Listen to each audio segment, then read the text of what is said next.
Hey everyone, and welcome back to I Know a Guy. I'm Anthony, and this is the podcast where connections thrive. Each episode, we spotlight inspiring entrepreneurs, professionals, and individuals doing amazing things.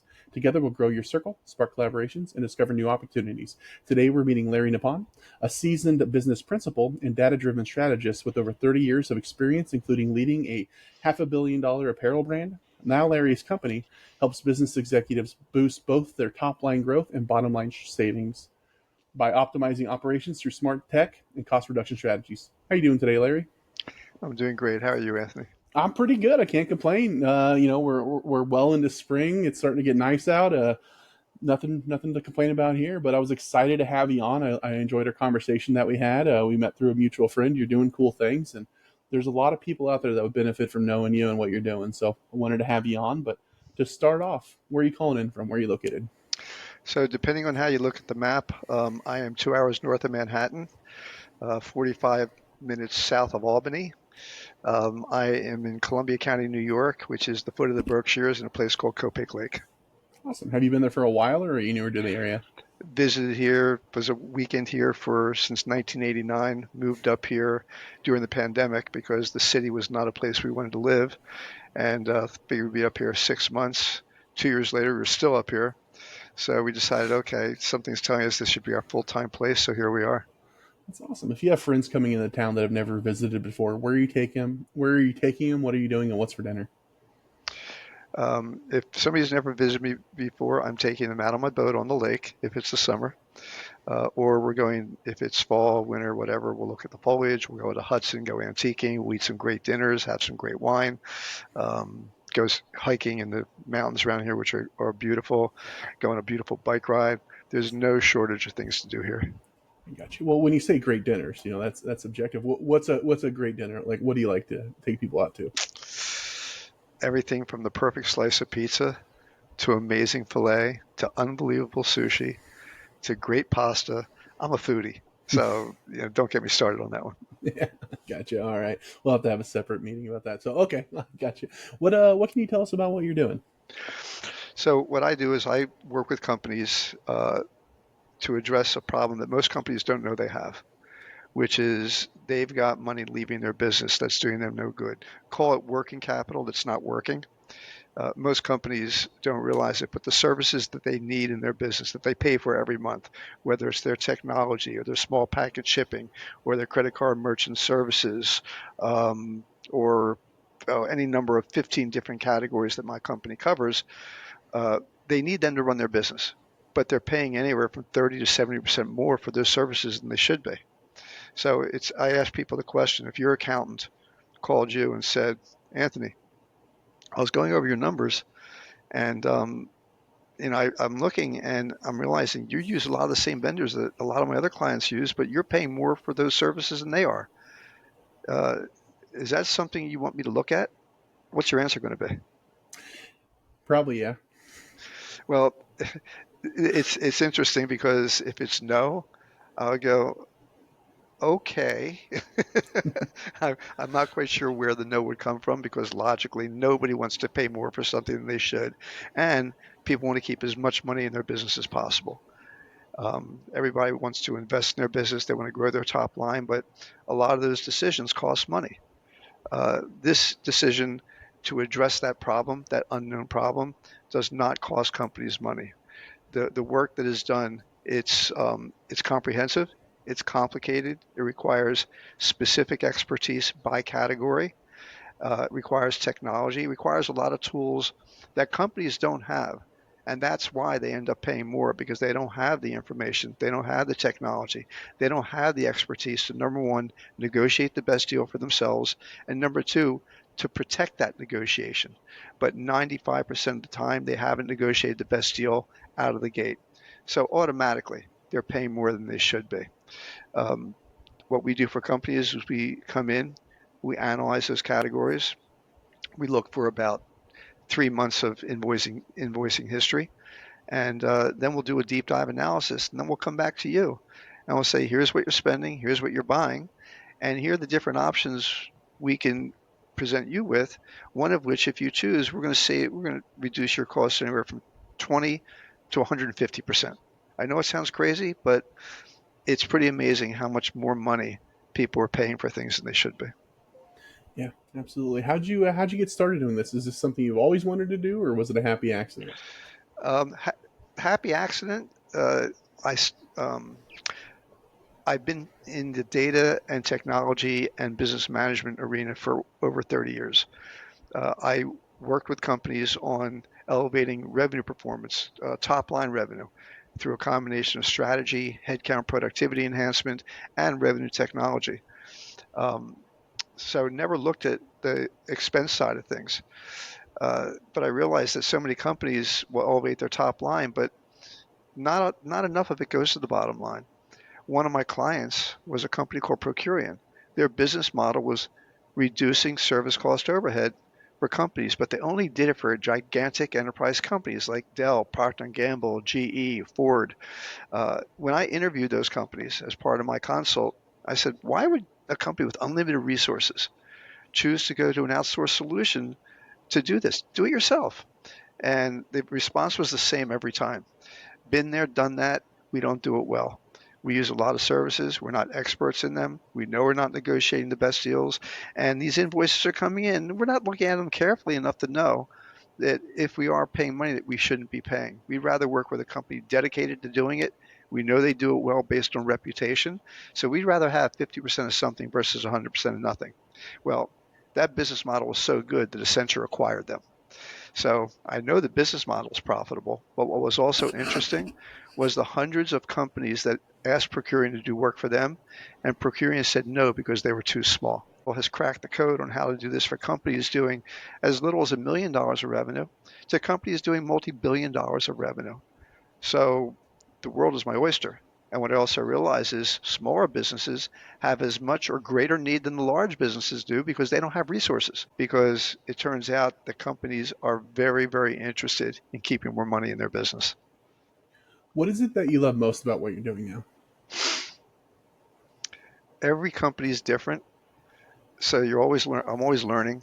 Um, I'm meeting a bunch of great people, and I think the thing I love most about it is that any conversation I have with a person is a non-transactional conversation. I'm not asking them to put their hand in their pocket to buy or invest in something that they're not sure if it's going to help their business the way they hope it will. So those kinds of conversations, i.e., the sales conversation, the transactional conversation, it's always got an element of risk and an element of discomfort to it.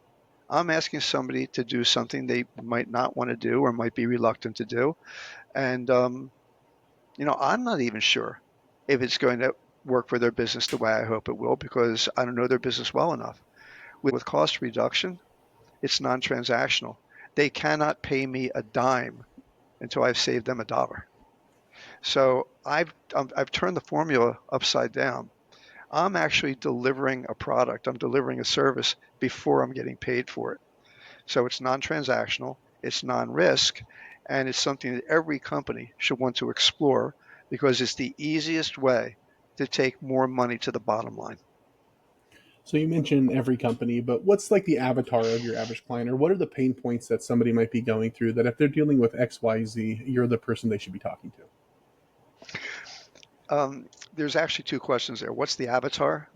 So the avatar, number one, multi-location businesses are ripe for cost reduction because multi-locations means there's typically inefficiencies in cost control. It's easier to talk about the persona or avatar of company that is not ideal, and that would be the technology service companies, unless they're very, very large, because technology service companies have a very narrow persona or spectrum of services they actually use. Most technology companies, they have technology overhead. And that's really about it in terms of what we could address. They might have credit card overhead, but almost any other business you can think of, whether it's manufacturing or retail or building supplies or restaurants or hospitals or multi-location medical practices, there's almost no industry I can think of actually that doesn't have spend on their P&L that couldn't be reduced. So that's the avatar of companies without going deeper than that. In terms of the challenges, interestingly enough, this is an invisible problem for companies. Companies have a lot of challenges. They have marketing challenges. They have revenue challenges. They have challenges. Every business has challenges. It's good business people to overcome them. But this isn't as much a challenge as it is an undiscovered opportunity to simply keep more money in the business. So companies don't think about cost reduction. Cost reduction is not one of the top search terms in Google. Trust me on that. But um, companies every company can benefit from this, but what comes as a byproduct of this is it addresses other challenges. They might have a sales challenge. They want to hire more headcount, but they need the working capital or they need the budget to do it. Or they have a marketing challenge. They want to invest in more marketing. Again, they need the budget or working capital to do it. So the biggest challenge, as we're talking through it, is that any company that is constrained or challenged by available budget, they want to talk to me. Absolutely. Yeah, no, it makes sense. If you're in a boat and you're you're bailing water, you might want to plug some holes too. So Great analogy. it absolutely makes sense. What about power partners? What does that look like? Other professionals or industries that you can synergize really well working with and collaborate with? Great question. Um, there's every individual, especially individuals in business, they've been building an asset. Today, the way of the world, the way of business is networking to a large degree. I'm sure you would agree with that. So we are speaking to a lot of people today in a business context and personal. As you're speaking to people, you're building a network. That network is an asset. Most people think of monetizing that asset by delivering into that network the product or service that they are bringing to market, the product or service that they are getting paid for. But that network has a lot of other needs that are being addressed by other providers, other services. But almost everybody in that network has a desire, has a need to hold on to more money. So, an ideal referral or power partner, as you call them, for me, is an individual that is working or speaking with people that are aligned with businesses. That's a big ask.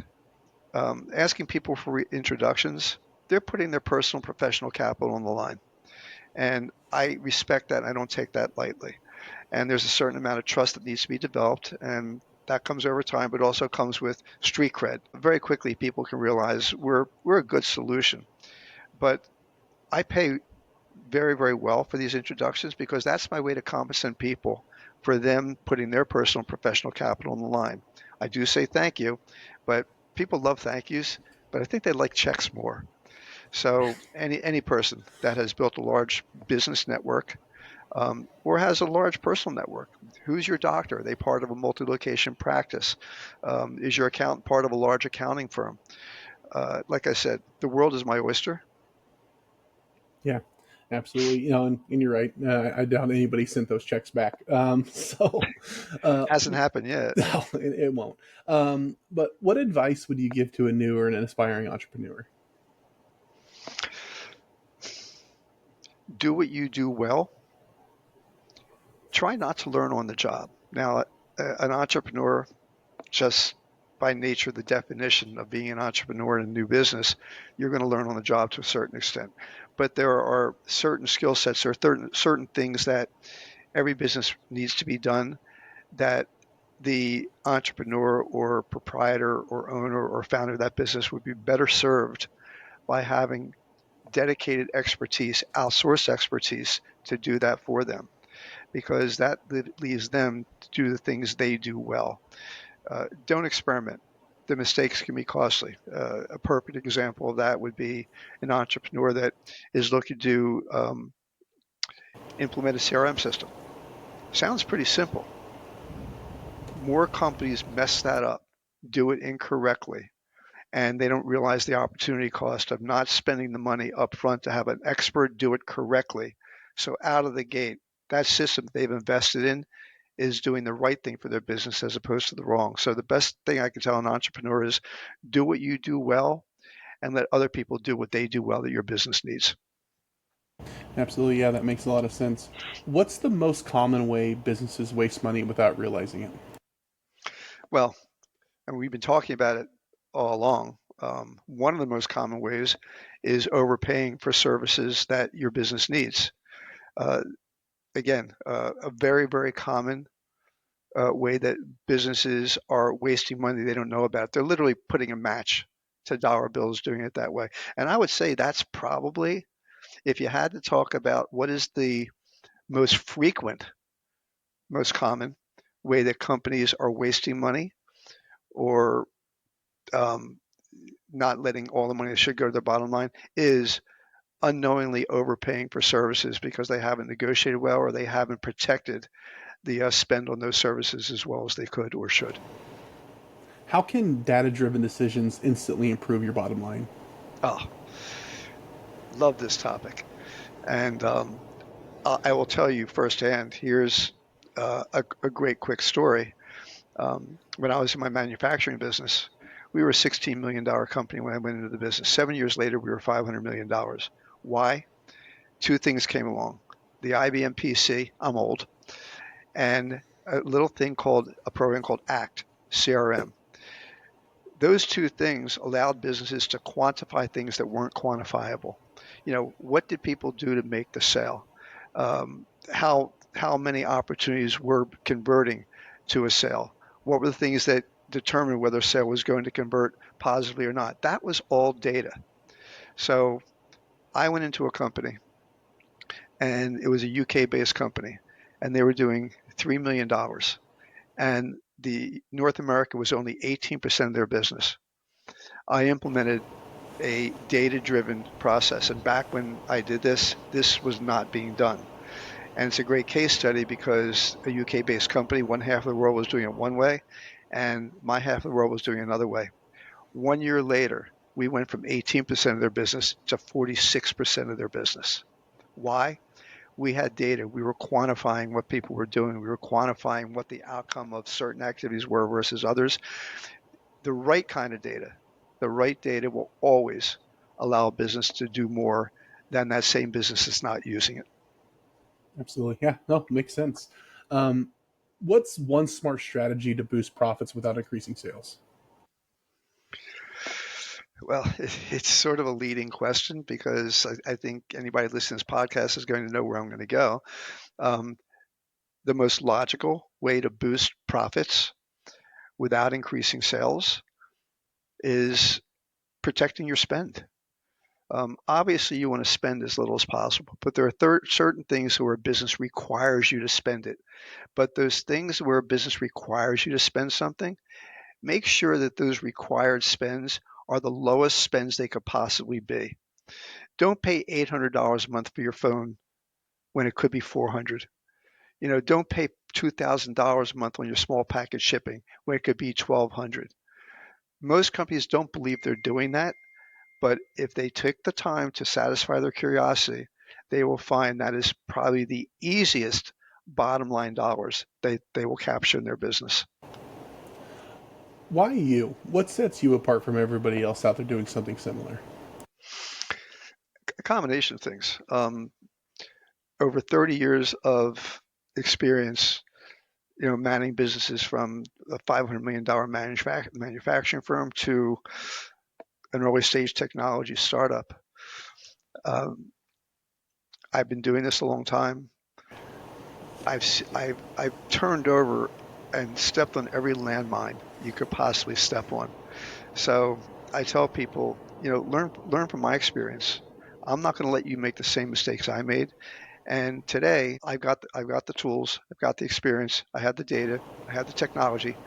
Um, I've got all the ingredients to create the recipe that if a company works with me, they're going to get a better outcome with me versus anybody else. And we have proven it time and again because very often we will go into companies that will say, oh, we've done cost reduction.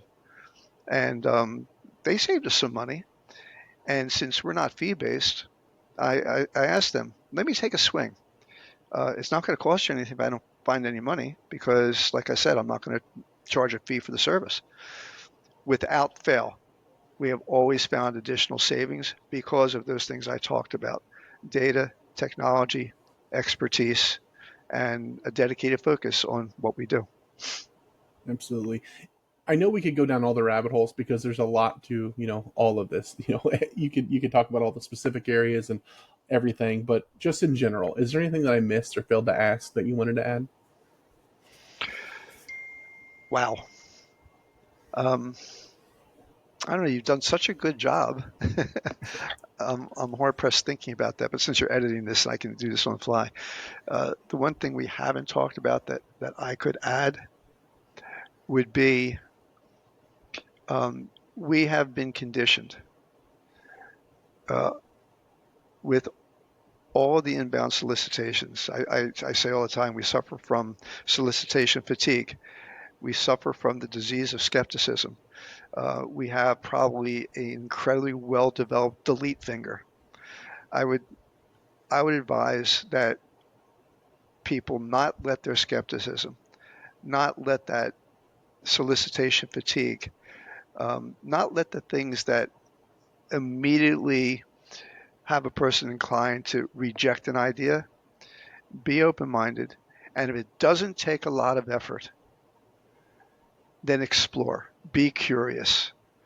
If you're curious about your business, you're going to surface opportunities to improve your business that if you weren't curious about it, you'll never find. Absolutely. For those that are curious, how can they get a hold of you? Where can they find you? Well, certainly my LinkedIn profile is available. Um, the best way is LinkedIn, email, phone, or walk into our local bar around the corner.